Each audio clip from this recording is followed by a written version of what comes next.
Hello friends, तो कैसे हैं आप लोग। तो आज हम लोग करने वाले हैं अपना घटना चक्र के पार्ट 5 को। तो चलिए एक एक करके हम लोग अपने घटना चक्र के सारे क्वेश्चंस को देख लेते हैं। तो हमारा फर्स्ट क्वेश्चन है फ्रेंड, भारतीय राष्ट्रीय सेना आईएनए के संस्थापक कौन थे। सुभाष चंद्र बोस, सोहन सिंह, मोहन सिंह, इनमें से कोई नहीं। तो भारतीय राष्ट्रीय सेना आईएनए के संस्थापक पूछा है। तो आईएनए के संस्थापक आपके जो थे वो मोहन सिंह थे। मोहन सिंह। आपसे ये भी पूछ सकता है कि आईएनए किसके दिमाग की उपज थी। क्वेश्चन को ऐसे भी घुमा के पूछ सकता है, आईएनए किसके दिमाग की उपज थी, किसके दिमाग की उपज थी, दिमाग की उपज थी। तो ये मोहन सिंह का, कैप्टन मोहन सिंह का था। ओके, तो आईएनए किसके दिमाग की उपज थी, तो कैप्टन मोहन सिंह का। या फिर आईएनए का संस्थापक पूछ लेगा तो आपको मोहन सिंह लगा के जाना है। ओके, सुभाष चंद्र बोस से आप लोग याद रखिएगा। फॉरवर्ड ब्लॉक का स्थापना करा है किसने, तो फॉरवर्ड ब्लॉक। तो फॉरवर्ड ब्लॉक का स्थापना सुभाष चंद्र बोस ने करा है। फॉरवर्ड ब्लॉक 1939 में फॉरवर्ड ब्लॉक का स्थापना सुभाष चंद्र बोस ने करा है। ठीक है। अच्छा, एक बात और बताइए कि आजाद हिंद फौज का स्थापना किसने करा है। तो आजाद हिंद फौज का स्थापना जो है मेरे भाई वो सुभाष चंद्र बोस ने करा है। आजाद हिंद फौज का स्थापना भी सुभाष चंद्र बोस ने करा है। और कब करा है, तो अक्टूबर 1943, अक्टूबर 1943 में किया है आजाद हिंद फौज का स्थापना। और आजाद हिंद फौज का स्थापना कहां पर हुआ था, तो ये आपके सिंगापुर में हुआ था। सिंगापुर में आजाद हिंद फौज का स्थापना कहां हुआ था, तो सिंगापुर में। चलिए फिर नेक्स्ट क्वेश्चन की तरफ। सच्चिदानंद सिन्हा किसके साथ जुड़े थे। भारत छोड़ो आंदोलन, दांडी मार्च, सविनय अवज्ञा आंदोलन, इनमें से कोई नहीं। तो सच्चिदानंद सिन्हा किसके साथ जुड़े हुए थे, तो भारत छोड़ो आंदोलन तो नहीं भाई, दांडी मार्च नहीं, दांडी मार्च से तो गांधी जी जुड़े हुए हैं। सविनय अवज्ञा आंदोलन तो नहीं, यहां से भी गांधी जी जुड़े हुए थे सविनय अवज्ञा आंदोलन से। इसका जो आंसर होगा इनमें से कोई नहीं। सच्चिदानंद सिन्हा किसके साथ जुड़े थे, तो इनमें से किसी आंदोलन के साथ वो नहीं जुड़े थे। सच्चिदानंद सिन्हा जो थे आपके संविधान सभा के प्रथम अधिवेशन जो हुआ था ना उसके अस्थायी अध्यक्ष थे। संविधान सभा के अस्थायी अध्यक्ष, संविधान सभा के अस्थायी अध्यक्ष। अच्छा, ये प्रथम थे अध्यक्ष। ओके ना, संविधान सभा के प्रथम अध्यक्ष कौन, संविधान सभा के फर्स्ट जो थे प्रथम अस्थायी अध्यक्ष थे ये, अस्थायी अध्यक्ष। और इन्हें कब बनाया गया था, तो 9 दिसंबर 1946 में, 9 दिसंबर 1946 में अस्थायी अध्यक्ष बनाया गया था। तो संविधान सभा के अस्थायी अध्यक्ष कौन थे, तो आपके सच्चिदानंद सिन्हा थे। और 9 दिसंबर 1946 में इन्हें अस्थायी अध्यक्ष बनाया गया था। और संविधान सभा के पहले अस्थायी अध्यक्ष कौन थे, तो डॉक्टर राजेंद्र प्रसाद। संविधान सभा के पहले अस्थायी अध्यक्ष डॉक्टर राजेंद्र प्रसाद। नेक्स्ट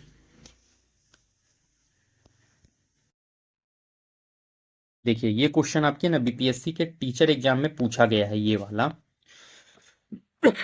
और देखिए आपने कहा था कि डेट मेंशन करने के लिए, तो मैंने डेट भी मेंशन कराया। देखिए 66 बीपीएससी प्री 2020 में पूछा गया है ये क्वेश्चन। इनमें से 1945-46 में दिल्ली में हुए आईएनए के मुकदमा के पक्ष में पेश हुए वकील थे। तो दिल्ली, देखिए आईएनए का मुकदमा या हुआ था, या फिर इसी को लाल किला मुकदमा भी कहा जाता है, लाल किला का मुकदमा। तो लाल किला मुकदमा, तो लाल किला मुकदमा। तो इसमें वकील कौन थे, इसमें डॉक्टर राजेंद्र प्रसाद, भूला भाई देसाई, के एम मुंशी, सरदार पटेल। तो पहली बात याद रखिएगा कि लाल किला मुकदमा कब हुआ है, तो 1945 में हुआ है। लाल किला मुकदमा कब हुआ है, तो 1945 में लाल किला मुकदमा हुआ है। या फिर ये भी दे सकता है कि आईएनए का मुकदमा तो 1945 में हुआ है। ओके, इसमें आपसे पूछा कि वकील कौन था। तो देखिए वकील इसमें जो आपको देखने को मिल जाते हैं, तो वकील इनमें थे आपके भूला भाई देसाई। डॉक्टर राजेंद्र प्रसाद इसके वकील नहीं थे, के एम मुंशी भी नहीं थे, भूला भाई देसाई इसके वकील थे। वकील में और भी शामिल थे,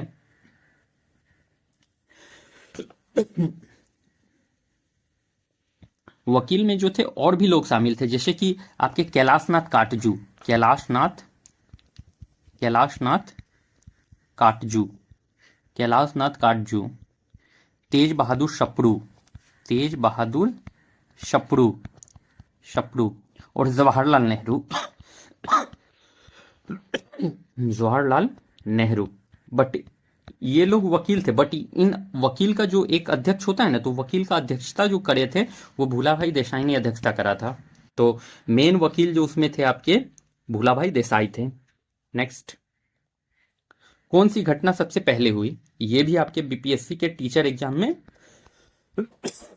पूछा गया है, और शायद ये फर्स्ट वाला टीचर में पूछा गया था, टीआरई 1 में। भारत छोड़ो आंदोलन का प्रस्ताव, क्रिप्स मिशन का आगमन, गवर्नर जनरल के पद पर लॉर्ड वेवल का आगमन, कैबिनेट मिशन का आगमन। और ये देखिए, ये क्वेश्चन आपके 66 बीपीएससी प्री 2022 में भी पूछा गया है। कौन सी घटना सबसे पहले हुई? तो पहली बात तो याद रखिएगा, क्रिप्स मिशन का आगमन। तो क्रिप्स मिशन का आगमन हुआ है आपका मार्च 1942 में, मार्च 1942। भारत छोड़ो आंदोलन का प्रस्ताव, तो ये अगस्त 1942 में हुआ था। अगस्त 1942 में भारत छोड़ो आंदोलन का प्रस्ताव देखने को मिला। नेक्स्ट है गवर्नर जनरल के पद पर लॉर्ड वेवल का आगमन। तो लॉर्ड वेवल का आगमन जो हुआ था अक्टूबर 1943 में हुआ था, अक्टूबर 1943। और यहाँ पे हुआ कैबिनेट मिशन का आगमन। तो कैबिनेट मिशन का आगमन मेरे भाई तो वो 1946 में हो गया था। तो यहाँ पूछा है कौन सी घटना सबसे पहले हुई है? तो सबसे पहले जो हुई है मेरे भाई वो आपका क्रिप्स मिशन का आगमन हुआ है, क्रिप्स मिशन का आगमन। चलिए फिर नेक्स्ट क्वेश्चन में, आजाद दस्ता बिहार में किस आंदोलन के दौरान सक्रिय रहा? चंपारण सत्याग्रह, असहयोग आंदोलन, सविनय अवज्ञा आंदोलन या भारत छोड़ो आंदोलन? तो आजाद दस्ता जो है बिहार में किस आंदोलन के दौरान सक्रिय रहा? और देखिए 66 बीपीएससी प्री री एग्जाम 2022 में ये पूछा गया है, 2022। तो आजाद दस्ता बिहार में किस आंदोलन के दौरान सक्रिय रहा था? चंपारण तो नहीं भाई, चंपारण आंदोलन नहीं। और चंपारण आंदोलन हुआ कब है? तो 1917 में हुआ है। ओके। असहयोग आंदोलन कब हुआ है? तो 1 अगस्त 1920 में हुआ है। 1 अगस्त 1920 में अगस्त आंदोलन असहयोग आंदोलन देखने को मिल जाता है, और असहयोग आंदोलन भी इसका आंसर नहीं है। ओके।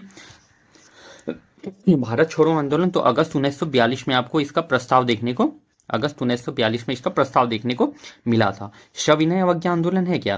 तो इसका जो है सविनय अवज्ञा आंदोलन भी नहीं है।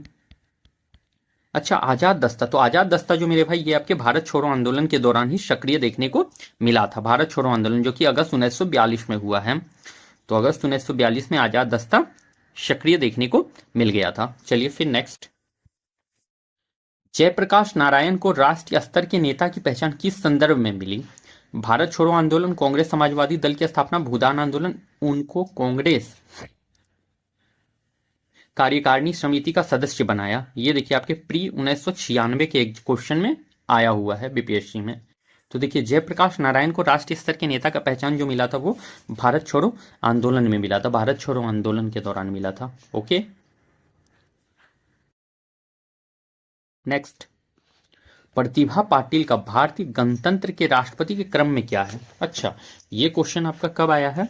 ये देखिए 52nd बीपीएससी जो है प्री 2000 में ये क्वेश्चन आपका पूछा गया है। तो आपकी प्रतिभा पाटिल क्या थी? 11वां, 13वां, 10वां या फिर 12वां? तो प्रतिभा पाटिल मेरे भाई वो 12वां स्थान पे थी, 12वें रैंक पे थी। ओके। नेक्स्ट, राष्ट्रीय सुरक्षा समिति का प्रधान कौन होता है? राष्ट्रीय सुरक्षा समिति, तो गृह मंत्री, राष्ट्रपति, प्रधानमंत्री या उपराष्ट्रपति? तो राष्ट्रीय सुरक्षा समिति का प्रधान पूछ रहा है। तो राष्ट्रीय सुरक्षा समिति का प्रधान प्रधानमंत्री होते हैं आपके, प्रधानमंत्री होते हैं। राष्ट्रीय सुरक्षा समिति के प्रधान प्रधानमंत्री होते हैं। और फ्रेंड्स, आज मैंने जो है डिटेल डिस्कशन ज़्यादा डिटेल में नहीं कराया है, क्योंकि आज थोड़ा तबीयत सही नहीं लग रहा था, तो मैंने उतना डिटेल नहीं कराया है। बट फिर भी आप लोग इसको ज़रूर देखेंगे, क्योंकि यहाँ पे आपका प्रीवियस ईयर का जितना भी क्वेश्चन आया हुआ है वो मैंने बता रखा है।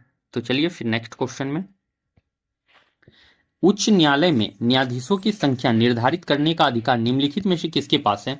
तो उच्च न्यायालय में जो न्यायाधीश होता है उसका संख्या निर्धारित कौन करता है? संसद, राष्ट्रपति, राज्य के मुख्यमंत्री या प्रधानमंत्री? और ये देखिए आपको क्वेश्चन 69 बीपीएससी प्री 2023 में पूछा गया है। करंट क्वेश्चन आपके लिए ज्यादा इंपॉर्टेंट होता है, क्योंकि करंट से रिपीट होने का चांस ज्यादा रहता है, 1-2 साल 4 साल के अंदर वाला। तो उच्च न्यायालय में न्यायाधीश की संख्या निर्धारित जो करता है वो राष्ट्रपति कर देता है। ओके। और ये किस आर्टिकल के अकॉर्डिंग करता है? तो आर्टिकल 216 के अकॉर्डिंग जो है करता है। चलिए फिर नेक्स्ट स्लाइड पर, भारत सरकार का कौन सा अधिकारी सदस्य न होते हुए भी भारतीय संसद की कार्यवाही में भाग लेने का अधिकार रखता है? अच्छा, बहुत ही अच्छा क्वेश्चन है और इंपॉर्टेंट क्वेश्चन भी है। तो भारत सरकार का वह कौन सा अधिकारी है जो कि सदस्य नहीं होता है, ठीक है, फिर भी सांसद की कार्यवाही में भाग लेता है? तो वो उपराष्ट्रपति हैं, अटॉर्नी जनरल हैं, चुनाव आयुक्त है, नियंत्रक एवं महालेखा परीक्षक कैग हैं। 60 बीपीएससी प्री 2016 में पूछा गया है। तो ये आपके जो होते हैं ना, अटॉर्नी जनरल होते हैं, अटॉर्नी जनरल होते हैं, जिसको कि महान्यायवादी भी कहा जाता है, महान्यायवादी। और ये आर्टिकल कितना में है? तो आर्टिकल 76 में आपको देखने को मिल जाता है। देखिए महान्यायवादी क्या होते हैं, ये देखिए, भारत सरकार का जो है ना अधिकारी सदस्य नहीं होता है, ये सांसद की कार्यवाही में भाग ले सकता है लेकिन वोट नहीं कर सकता है। तो आपसे ये क्वेश्चन पूछ सकता है कि वो कौन सा अधिकारी होता है जो कि सांसद की कार्यवाही में भाग लेता है लेकिन वोट नहीं दे सकता है? तो वो अटॉर्नी जनरल होते हैं, महान्यायवादी। तो ये भाग तो ले सकते हैं लेकिन वोट नहीं दे सकते हैं। ओके, और इसे जो है ना राष्ट्रपति कभी भी इसके पद से हटा सकता है, राष्ट्रपति पद से हटा सकते हैं। तो आपसे पूछ सकता है कि महान्यायवादी को पद से कौन हटा सकता है? तो राष्ट्रपति उसके पद से हटा सकते हैं। और ये किस आर्टिकल के तहत हटा सकते हैं? तो 76 का 4 आर्टिकल के तहत इसे हटा सकते हैं। चलिए फिर नेक्स्ट क्वेश्चन पे। भारत में न्यायिक पुनर्वालोकन का आधार है कानून की उचित प्रक्रिया, कानून द्वारा स्थापित प्रक्रिया, कानून का शासन, संसद द्वारा स्थापित प्रक्रिया। और 65th बीपीएससी री एग्जाम प्री 2020 का आया हुआ क्वेश्चन है। तो इसका जो करेक्ट आंसर होगा वो होगा कानून द्वारा स्थापित प्रक्रिया। नेक्स्ट, भारत के राष्ट्रपति के चुनाव मंडल में कौन सम्मिलित होते हैं? तो राष्ट्रपति का चुनाव मंडल, और मैंने ये बता रखा है आपको कि ये आर्टिकल 54 में आता है, निर्वाचक मंडल, ठीक है। आर्टिकल 54 में जो है राष्ट्रपति का निर्वाचक मंडल आता है। और राष्ट्रपति का कितना है आर्टिकल? तो 52 से 62 है राष्ट्रपति का आर्टिकल। और ट्रिक इसका क्या बताया था मैंने? पिकानी कोका दियोदशम, पिकानी कोका दियोदशम, राष्ट्रपति का ये दियोदशम, पिकानी कोका दियोदशम एक ट्रिक था राष्ट्रपति के आर्टिकल का। तो राष्ट्रपति के चुनाव मंडल के रूप में कौन सम्मिलित होते हैं? तो पहली बात याद रखिएगा, राज्यसभा के सभी निर्वाचित सदस्य नहीं, लोकसभा के सभी निर्वाचित सदस्य नहीं, राज्य विधानसभाओं के सभी सदस्य नहीं, संसद के दोनों सदनों के सभी निर्वाचित सदस्य एवं राज्य विधानसभाओं के सभी निर्वाचित सदस्य। निर्वाचित सदस्य को भी ध्यान में रखेंगे, मनोनीत नहीं, सिर्फ निर्वाचित। ओके, तो संसद के दोनों सदनों के निर्वाचित सदस्य और राज्य विधानसभा के सभी निर्वाचित सदस्य। तो निर्वाचित याद रखना है, मनोनीत नहीं, निर्वाचित। तो संसद के दोनों सदन के निर्वाचित सदस्य, विधानसभा के सभी निर्वाचित सदस्य। और साथ में एक चीज और याद रख लेना है आपको, दिल्ली और पुडुचेरी विधानसभा के निर्वाचित सदस्य, दिल्ली और पुडुचेरी के सभी निर्वाचित सदस्य,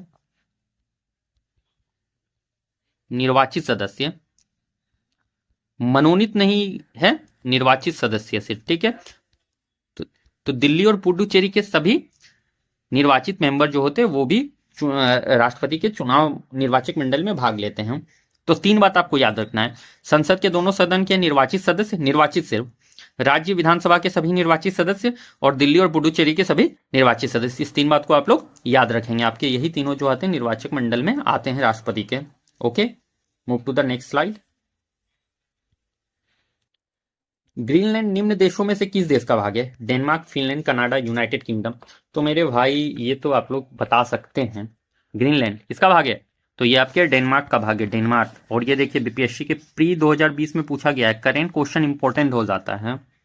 नेक्स्ट, भौगोलिक क्षेत्र की दृष्टि से जापान का सबसे बड़ा द्वीप है? होकुरो, होन्शु, शिकेकु, क्यूशु। तो देखिए 4 द्वीप है आपके जापान में, 4, ये जो 4 आपको नाम दिख रहा है यही चारों द्वीप जो है आपके जापान के द्वीप हैं।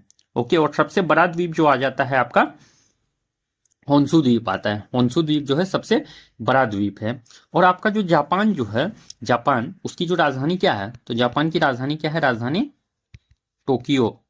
जापान की राजधानी क्या है? तो टोक्यो।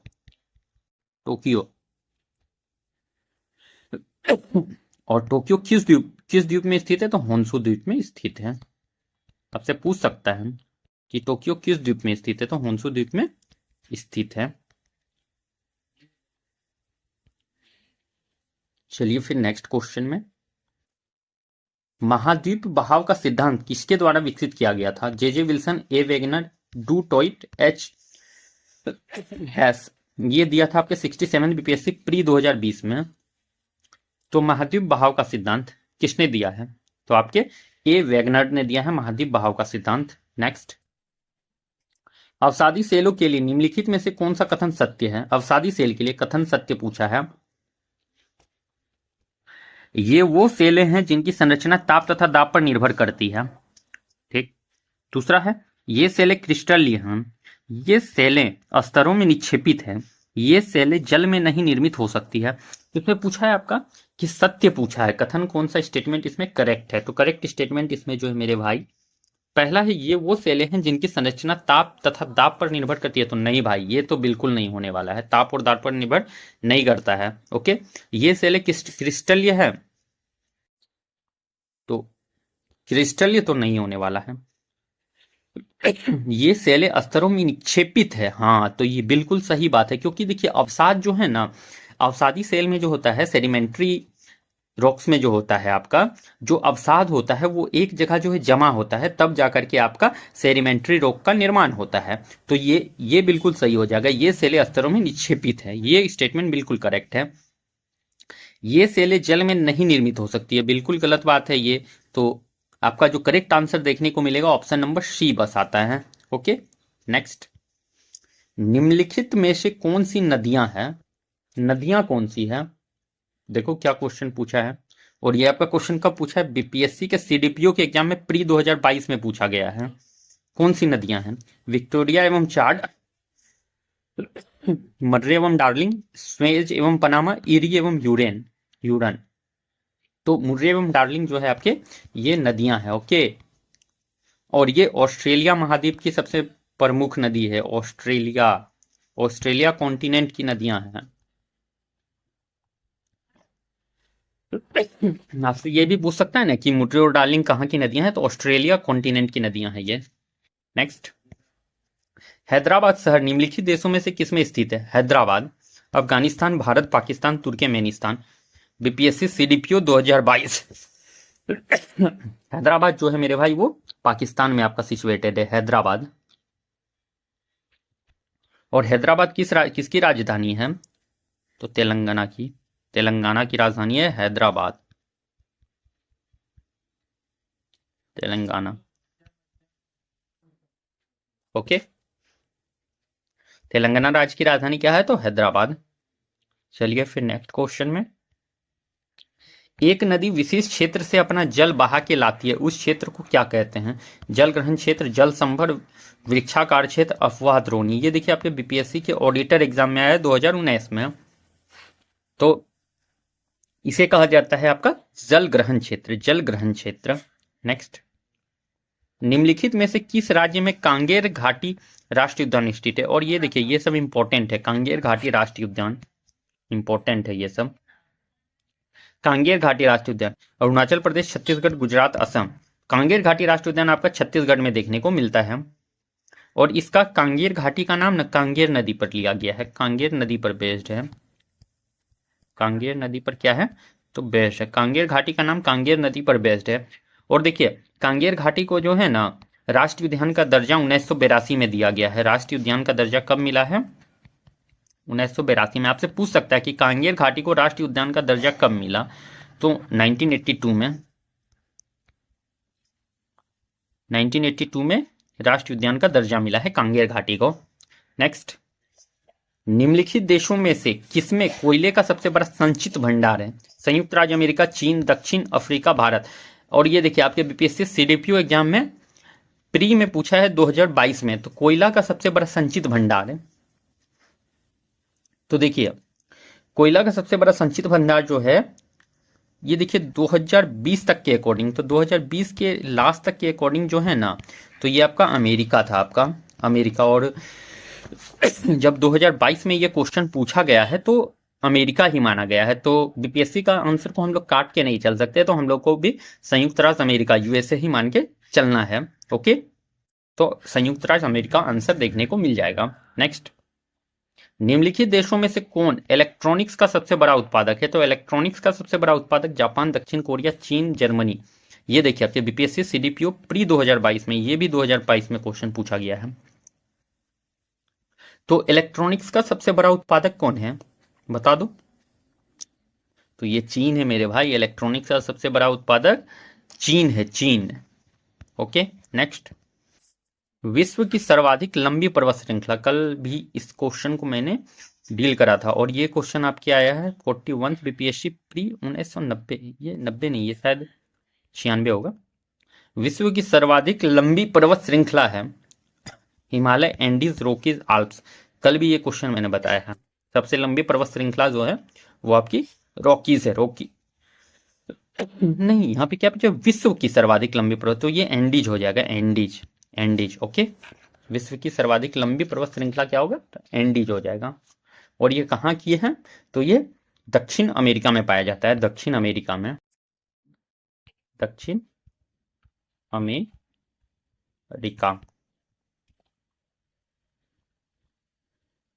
चलिए, तो हमारा आज का सेशन यहाँ पे कंप्लीट होता है, और आप लोग इस सेशन को अच्छे तरह से देख लेंगे और रिवीजन को अपने कंटिन्यू रखेंगे। और चलिए फिर हम लोग मिलते हैं कल अपने किसी नेक्स्ट सेशन में। तब तक के लिए thank you and best of luck.